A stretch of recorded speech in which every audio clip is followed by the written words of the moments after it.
Selamat pagi.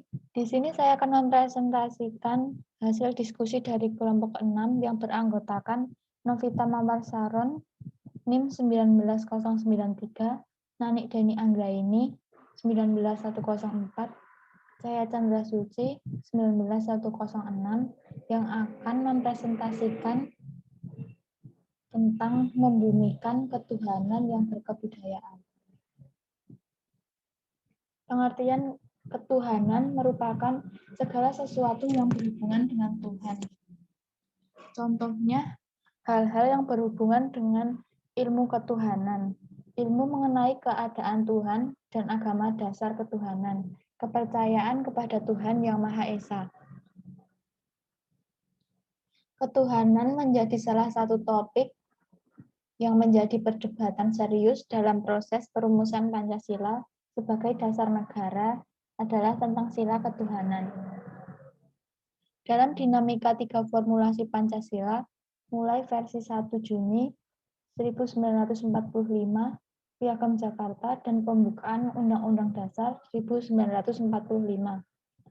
Dalam pidato 1 Juni 1945, Soekarno menyebut ketuhanan sebagai dasar negara kelima dengan penekanan pada ketuhanan yang berkebudayaan.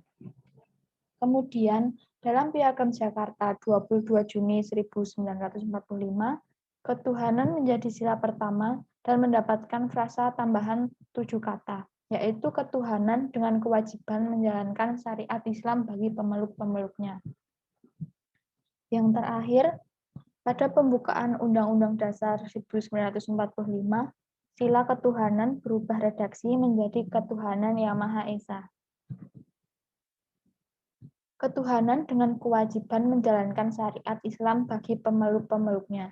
Setelah pidato Soekarno 1 Juni 1945, Soekarno kemudian berinisiatif membentuk tim kecil di luar forum sidang resmi BPUPKI, yaitu Panitia 9. Pertemuan Panitia 9 ini dilaksanakan di Jakarta pada 22 Juni 1945 dengan tujuan merumuskan rancangan pembukaan Undang-Undang Dasar. Pada pertemuan kali ini, kelompok Islamis menyampaikan keinginan mereka untuk lebih menonjolkan aspek keislaman dalam pembukaan Undang-Undang Dasar. Terdapat usulan perubahan urutan dan bunyi kalimat dari sila-sila dalam Pancasila. Kaum Islamis menghendaki agar ketuhanan diletakkan sebagai sila pertama, bukan sila kelima sebagaimana dalam pidato Soekarno 1 Juni. Pancasila yang diusulkan ada sebagai berikut. 1. Ketuhanan dengan kewajiban menjalankan syariat Islam bagi pemeluk-pemeluknya. Yang kedua, kemanusiaan yang adil dan beradab. 3. Persatuan Indonesia. 4. Kerakyatan yang dipimpin oleh hikmat kebijaksanaan dalam permusyawaratan perwakilan. Dan kelima, keadilan sosial bagi seluruh rakyat Indonesia. Pancasila sebagai dasar negara. Setelah usulan menjadikan Islam sebagai dasar negara tidak disetujui oleh mayoritas anggota BPUPKI Jawa Madura dalam sidang pertamanya pada 29 Mei sampai 1 Juni 1945. Dengan demikian, golongan Islamis menerima Pancasila sebagai dasar negara. Tapi itu adalah Pancasila bersyariah. Di sini mereka ingin agar Islam mendapatkan pengakuan dan perlakuan yang istimewa. Mengapa kelompok Islamis dapat mempengaruhi penentuan isi dasar negara? Hal ini bisa terjadi karena tokoh-tokoh Islamis itu lebih akrab dengan wacana politik abad pertengahan daripada teori politik modern. Pada era abad tengah, berbagai kerajaan atau imperium biasanya memang tidak begitu memisahkan antara otoritas agama dan otoritas negara. Di samping kurang memahami teori politik modern, keinginan untuk mendapatkan pengistimewaan melalui pencantuman 7 kata pada sila ketuhanan menunjukkan kebutuhan untuk diakui sebagai entitas politik khusus dalam tatanan negara Indonesia modern. Sebab Tokoh-tokoh Islamis itu merasa bahwa umat Islam telah mengalami peminggiran secara terstruktur, sistematis, dan masif selama zaman penjajahan. Karenanya, ketika merdeka, mereka ingin agar keadaan menjadi berbalik. Ketuhanan Yang Maha Esa. Walaupun sempat disepakati dalam pertemuan Panitia 9 pada 22 Juni, menggunakan rumusan Piagam Jakarta, Pancasila dalam rancangan pembukaan Undang-Undang Dasar diubah dalam sidang PPKI pada 18 Agustus 1945.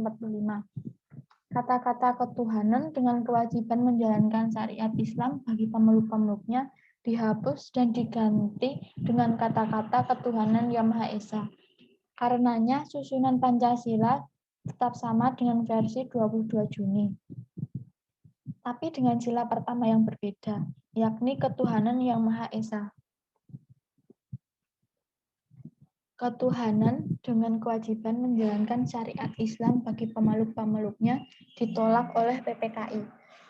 Bunyi sila pertama seperti ini tidak sesuai dengan prinsip kesetaraan dalam konsep negara hukum demokratis modern. Anggota-anggota PPKI melihat kenyataan bahwa rakyat Indonesia sangat beragam latar belakang agama dan keyakinannya. Menempatkan doktrin khusus sebuah agama dalam dasar negara tentu akan mengistimewakan para pemeluk agama tersebut sekaligus membuat para pemeluk agama lain menjadi warga negara kelas 2. Jika rumusan sila pertama seperti itu dipaksakan untuk dipertahankan, persatuan Indonesia yang sudah lama dibangun dan dikembangkan akan rusak. Sebab persatuan sejati hanya mungkin terwujud jika terdapat kesetaraan di antara semua pihak yang terlibat. Alasan ketuhanan Yang Maha Esa bisa diterima dan disetujui. Dalam ketuhanan Yang Maha Esa memiliki makna yang sangat terbuka dan bisa menerima keragaman penghayatan ketuhanan, kepercayaan, dan spiritualitas. Ketuhanan Yang Maha Esa bersifat inklusif, sementara ketuhanan dengan kewajiban menjalankan syariat Islam bagi pemeluk-pemeluknya bersifat eksklusif. Kata Esa dalam ketuhanan Yang Maha Esa memiliki makna yang sangat terbuka dan bisa menerima keragaman penghayatan ketuhanan, kepercayaan, dan spiritualitas. Jadi, sila ketuhanan Yang Maha Esa sejatinya dipahami sebagai ketuhanan yang maha mutlak atau maha absolut. Dalam kemutlakan itu, Tuhan adalah transendensi yang tidak akan pernah bisa sepenuhnya ditangkap oleh panca indera atau dipikirkan oleh akal budi.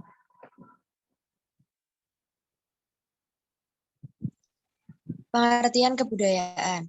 Budaya adalah suatu cara hidup yang berkembang dan dimiliki bersama oleh sebuah kelompok orang dan diwariskan dari generasi ke generasi. Budaya adalah suatu pola hidup menyeluruh. Budaya bersifat kompleks, abstrak, dan luas. Banyak aspek budaya turut menentukan perilaku komunikatif. Unsur-unsur sosial budaya ini tersebar dan meliputi banyak kegiatan sosial manusia. Dershowitz memandang kebudayaan sebagai sesuatu yang turun-temurun dari suatu generasi ke generasi yang lain, yang kemudian disebut sebagai superorganik. Menurut Edward Burnett Taylor, kebudayaan merupakan keseluruhan yang kompleks, yang di dalamnya terkandung pengetahuan, kepercayaan, kesenian, moral, hukum dan adat istiadat, dan kemampuan-kemampuan lain yang didapat seseorang sebagai anggota masyarakat. Menurut Solo Sumarjan dan Sulaiman Sumardi, kebudayaan adalah sarana hasil karya rasa dan cipta masyarakat. Dari berbagai definisi tersebut, dapat diperoleh pengertian bahwa kebudayaan adalah suatu yang akan mempengaruhi tingkat pengetahuan dan meliputi sistem ide atau gagasan yang terdapat dalam pikiran manusia, sehingga dalam kehidupan sehari-hari kebudayaan itu bersifat abstrak. Ketuhanan yang berkebudayaan. Dalam sebuah diskusi yang diselenggarakan pada 26 Mei 1958 di Istana Negara, Jakarta, Soekarno memberikan penjelasan mengapa ada sila ketuhanan di dalam Pancasila sebagai dasar negara. Menurutnya, sila-sila Pancasila digail sepenuhnya dari kepribadian bangsa Indonesia sendiri. Karenanya, Pancasila sebetulnya mencerminkan kesadaran kolektif bangsa Indonesia. Dalam hal ini, Kepercayaan kepada Tuhan adalah bagian dari kesadaran kolektif bangsa Indonesia itu. Insinyur Soekarno menyatakan, prinsip Indonesia merdeka dengan bertakwa kepada Tuhan Yang Maha Esa. Hendaknya negara Indonesia ialah negara yang tiap-tiap orangnya dapat menyembah Tuhannya dengan cara yang leluasa. Segenap rakyat hendaknya bertuhan secara berkebudayaan, yakni dengan tiada egoisme agama. Ketuhanan yang berkebudayaan. Pancasila berfungsi mengatur hidup kita sebagai kolektivitas yang disebut bangsa, sedangkan agama memberikan kepada kolektivitas tersebut tujuan kemasyarakatan atau social purpose. Tanpa tujuan kemasyarakatan yang jelas, hidup bangsa kita hanya akan berputar-putar pada siklus pertentangan antara cita pemikiran dan kecenderungan alamiah belaka. Agama justru menyatukan kedua unsur mutlak kehidupan itu dalam sebuah kerangka etis yang paripurna. Kerangka etis itulah yang seharusnya melandasi moral Pancasila sebagai aturan permainan paling dasar bagi bangsa dan negara. Ketuhanan yang berkebudayaan mendasari hubungan diferensi toleransi. Ini, ketuhanan yang berkebudayaan telah menandaskan kesatuan antara nilai ketuhanan dan politik. Politik dalam hal ini adalah upaya perwujudan keadilan sosial demi kemanusiaan yang adil dan beradab. Oleh karena itu, proses diferensi yang terjadi pada ranah sosiologis didasari oleh kesatuan ketuhanan yang politik secara filosofis. Kesatuan ini tercermin dalam istilah ketuhanan yang berkebudayaan yang menjadi saripati nilai-nilai Pancasila. Dengan demikian, tidak ada pemisahan antara ketuhanan dan politik di dalam Pancasila. Yang terjadi sebaliknya, perwujudan keadilan sosial merupakan perwujudan dari iman ketuhanan. Inilah hakikat dari ketuhanan yang berkebudayaan itu. Ketuhanan yang berkebudayaan, nilai luhur Pancasila yang merupakan modal utama untuk menjaga kemajemukan tetap bersatu, mendapatkan resistensi baik dari dalam negeri maupun luar negeri. Kondisi masyarakat seperti yang menjadi tantangan, satu, menguatnya paham-paham individualisme, egoisme sektoral, sikap materialistis, dan mengendurnya sikap toleransi. Dua, banyaknya terjadi konflik sosial dalam masyarakat. Tiga, penegakan hukum belum optimal. Empat, pembangunan demokrasi masih mencari bentuk. 5. Penyalahgunaan kekuasaan serta praktek KKN. 6. Masih tingginya pengangguran dan kemiskinan.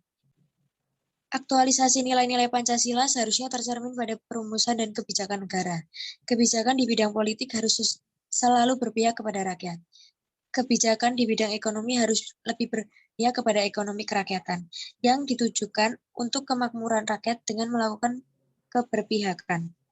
Kebijakan di bidang agama, sosial, dan budaya, membangun kehidupan masyarakat, kebangsaan, dan kenegaraan dengan membangun etos kerja yang bersendikan kepada nilai-nilai Pancasila seperti persatuan, kerukunan, dan toleransi. Di bidang pertahanan dan keamanan, melaksanakan eksistensi sistem keamanan rakyat semesta yaitu TNI dan Polri sebagai kekuatan utama rakyat, sebagai kekuatan pendukung. Tercerminnya nilai-nilai Pancasila pada kebijakan negara akan menjadi sempurna apabila pada saat implementasinya juga melandaskan nilai-nilai luhur tersebut. Demikian presentasi dari kelompok 6. Saya, perwakilan dari kelompok 6, mengucapkan terima kasih.